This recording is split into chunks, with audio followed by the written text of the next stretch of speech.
Здравей!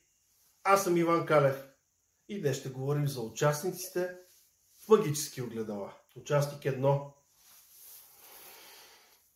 Тая потия не е за мене. Участник 1. Тая потия не е за мене. Участник 1. Участник 2. Това е много яко.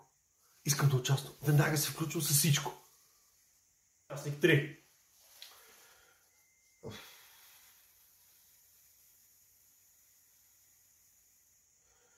Кога ще дойде обяд? 4.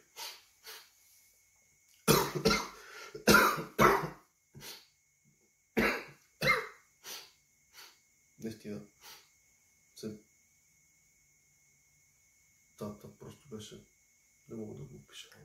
Сега как ще го кажа това?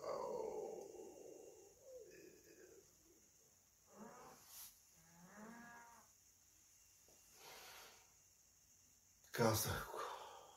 Общото между тях е, че всичките те искат и търсят промяна. Те са там заради себе си и да си помогнат.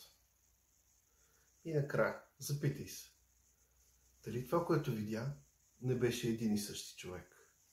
Магически огледала.